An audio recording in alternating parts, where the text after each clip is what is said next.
Hola a todos, bienvenidos a este nuevo análisis. A ver, como presentadora y la verdad, también como mujer, os confieso que este tema me fascina literalmente. Vamos a zambullirnos de lleno en la teología del Génesis, pero ojo, quitándole todo ese polvo acumulado durante siglos.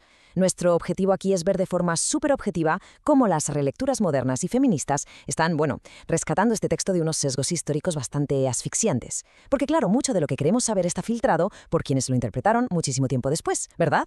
Así que hoy vamos a rascar esa superficie para descubrir el mensaje teológico real que de verdad os va a sorprender. Para arrancar, os lanzo una pregunta que suele hacer saltar por los aires todo lo que aprendimos de pequeños.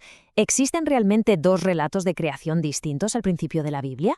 Pues alerta de spoiler, los estudios modernos dicen que sí. Un sí rotundo. O sea, el texto que tenemos entre manos no es un relato científico único y ordenadito. ¿Qué va? Es más bien un tapiz súper complejo tejido con diferentes tradiciones antiquísimas. Y entender esto es el primer paso indispensable para captar la genialidad de sus autores originales. Bueno, la ruta que vamos a seguir hoy es bastante directa. 1. Orígenes y sus dos relatos. 2. El propósito de la creación. 3. Teología más allá del mito. 4. La mujer en el Génesis. Y para cerrar, el punto 5, relecturas y nuevas perspectivas. Pasamos entonces a la sección 1. Orígenes. Dos relatos distintos. Vamos a ver quiénes son las voces que se esconden detrás del texto. A ver, vamos a desgranar esto un poco. Los estudios bíblicos actuales nos dicen que en los primeros capítulos conviven dos grandes tradiciones narrativas. Por un lado tenemos la tradición yavista, que llamamos Jota, y que es el relato más antiguo. Imaginadla como una voz muy terrenal, supervisual y centrada en la zona de Judá. Y por otro lado tenemos la tradición sacerdotal, o P, que es bastante posterior. Esta es, digamos, mucho más cósmica, más trascendente y está absolutamente enfocada en el orden del universo. Y claro, aquí os preguntaréis, vale, ¿y por qué nos importa a nosotros quién escribió qué?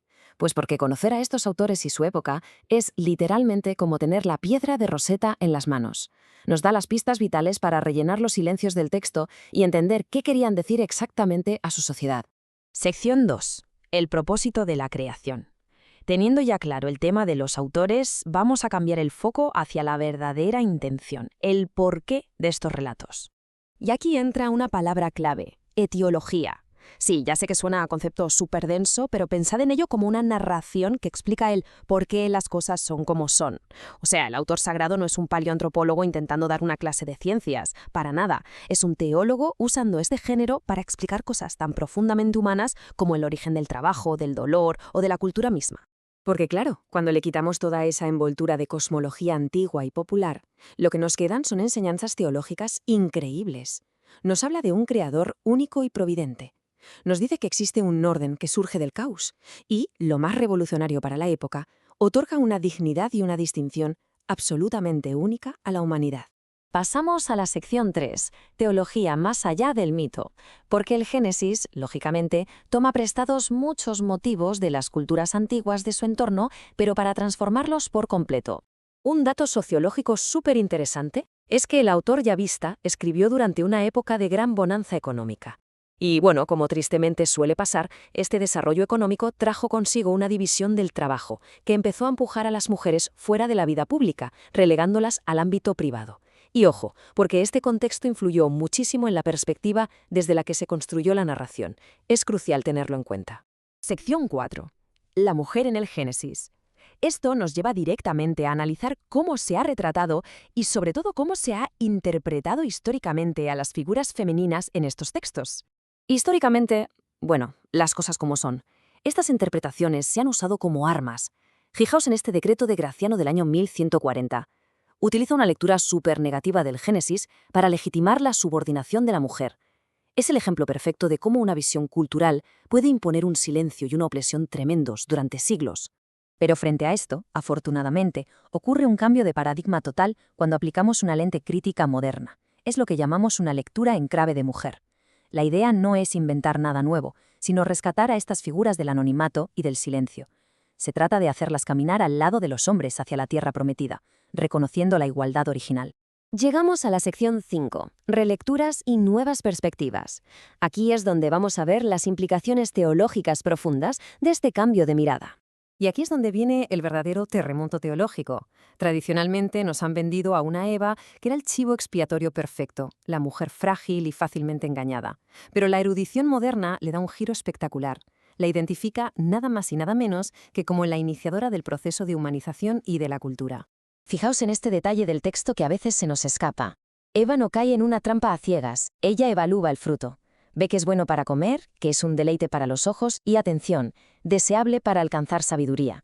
Los analistas proponen que esta acción es en realidad una elección totalmente consciente por la libertad, el conocimiento y la responsabilidad de la vida adulta antes que quedarse en una obediencia pasiva.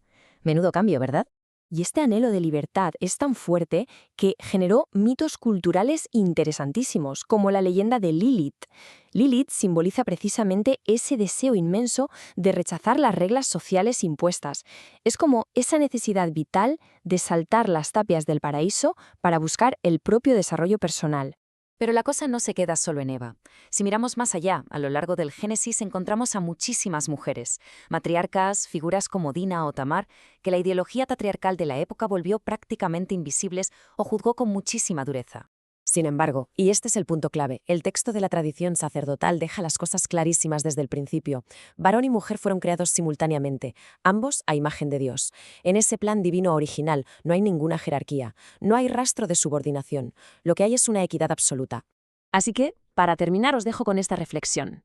¿Hasta qué punto nuestros propios lentes culturales y prejuicios siguen moldeando cómo entendemos estos textos sagrados e históricos?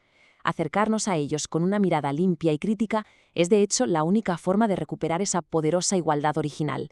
Muchísimas gracias por acompañarme en esta exploración. Espero que os haya resultado tan reveladora como a mí.